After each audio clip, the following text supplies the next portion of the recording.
mbokk jullit yi mbokk taalibe asalaamaaleykum wa rahmatullahi taala wa barakaatu. ginnaaw bi sant yàlla julli ci seydina muhammad sallallahu alayhi wa sallam sangu-sangi de siwaat di waxtaan ak yéen ñu ko baaxo def fii ci Mbadiar TV. tey li ñu waxtaane mooy wolof daf ne alal fajul dee gàcce lay faj. alal fajul dee gàcce lay faj ndax mooy dangay bàyyi sa mbokkum nawle amul lum lekk amul lum naan fay loo koy bor mu feebar seetuwuloo ko mu faatu nga dëj ko. xam naa bu ngeen bëggee eggale waxtaan wi da ngeen dem ci Mbadiar TV fa lañ koy eggale yow mi ko seetaan ci statut bi. mbokk jullit yi nanu jàppale doomu aadama yi te yàlla tax. nekk nit ki ngeen bokk ndey ak baay su añee bu reeree sa yoon nekku ci. nekk sa dëkkandoo bu añee bu reeree sa yoon nekku ci. ñu ngi feebar nga toog di ko seetaan ndax loolu tax ñu ne alal fajul dee gàcce lay faj. wala alal fajul dee gàcce lay faj da nga yori milliard doo ci dimbali doomu aadama yi doo ci lekk doo ci naan amoo ci néeg bu baax amoo ci yére yu baax sax am na ñoo xam ne suñu borom moo leen bindee col gu yam la ñuy sole waaye itam njaboot gi la yàlla jox dimbali wu leen ci. est-ce que loolu tax olof na alal fajul dee gàcce lay faj. yow miy déglu na nga partage ci vidéo bi te def commentaire te boo abonné woo ci Mbadiar TV nga abonné wu ci Mbadiar TV bis bu ne waxtaan wi dina am. bokk yi mbokk taalibe yi alal fajul dee gàcce lay faj egg na ci bi nit ki dox ci mbedd mi fekk way néew doole nga dimbali ko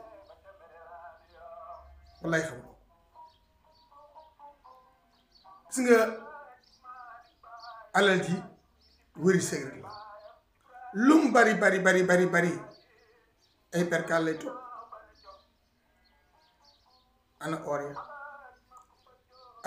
ana yére yu diis ya nga doon sol lekk ko lañ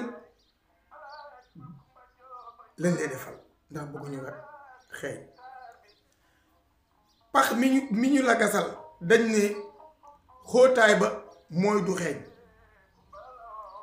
sax yi ñëw jaan yi ñëw bu dee ku texee di yàlla na ci yàlla musal. loo ci def lu woon démb doo ko am tey ki lay jiite sax te diggante jàkka ji du fi dox ma imam bi ñu ñaan ku ñu ñaan yàlla indi ci armée bi gas wàqi comme ni ma ko waxee ñu ne tey ki la gën a jege ne ñëw dugal la ah moo fa sës ndax mënul fexe ba duñ la dugal. soxna yaa ngi ca kër ga téeméer boo ci wàññi ñett ñoo xam fu seen borom kër tëdd ci armeel yi moom xam naa dañuy bañ nga woo leen moo tax fa ñu tëdd dañ fa jóg. lan moo gën a metti loolu sa doom jël suuf sotti sa kaw ñaanale maasale jëlitam li nga xam ne mooy ndox sotti gaa yi waaxu lu fa waay yàgg day dem bàyyi la fu nga dafa yow rek. kon kay alal fajul dee nanu fexe ba dimbali ci doomu aadama yi li nu yàlla jox nañ ci dimbali doomu aadama yi te yàlla tax te nuy lekk lu lew di def lu lew waaye yor alal ju dul jeex. gis naa benn waay boo xam ne li mu yoroon ci alal bi mu feebaree ñu yóbbu ko hôpital nangu cee joxe dara bi mu dee ñu génne ci lim takkoon xaalis boo xam ne ni mu takk génne ca banque ba xaalis boobu xam nga lu ay soxnaam def tey ña nga ne muuru nañ ko wutiwaat seen apply anta ca njëy seefu mu yore leen di noose alal ja di lekk alal ja te doo ci am gërëm duñ la fàttaliku sax ñoom duñ la sax fàttaliku. kon mbokk jullit yi waxtaanu tey fi leen koy yemale fii ci Mbadiar TV yal na yàlla defal jàmm am na jàmm laax rek ku bëgg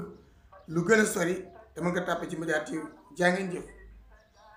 mbokk yi asalaamaaleykum wa rahmatullahi taala wa barakaatu. rawatina nag yéen ñi nga xam ne xam ngeen Mbaye Diaye Madiar bu baax ci faj bi nga xam ne mu ngi koy fajub aada ak cosaan waaye it xam ngeen koy ci wàllu ñaan yi nga xam ne daf koy faral di ci dimbali doomu aadama yi moom Mbaye Diaye Madiar nag mooy yëgle ni que képp koo xam ne amee nga jafe-jafe lu jëm ci wàllum ndoxum siti ku rëbët jàngoroy Kajoor moom Mbaye Diaye Madiar nag mu ngi leen di yëgal ni ku ci amee yooyu yëpp nag bul jaaxle ñëwal yàlla may na ko ci bu baax a baax moom nag xam ngeen ni ku ko soxla da nga koy fekk foofee ca Madiar wala nga woo ko 77 654 53 72 77 654 53 72 ñi nga xam ne aussi dañoo amee far wala jëkkëru rab ak ñi nga xam ne aussi bëgg nañu xam seen avenir ëllëg ñoom ñëpp nag nañu dem seeti ki nga xam ne moom mooy Mbaye Diaye Madiar ñu ràññee ko lool nag ci taxawaayam ak pas-pasam ngir jàppale doomu aadama yi Mbaye Diaye Madiar mooma nag moo leen di yëgal ni ku ko ci soxla ku ne rek mën nga ko woo ci numéro yi wala nga fekk ko foofee ca Madiar wala bu ngeen nekkee ci diiwaanu Géewul ak li ko wër mën ngeen ko faa xaar altine bu jot mu ngi foofu moom Mbaye Diaye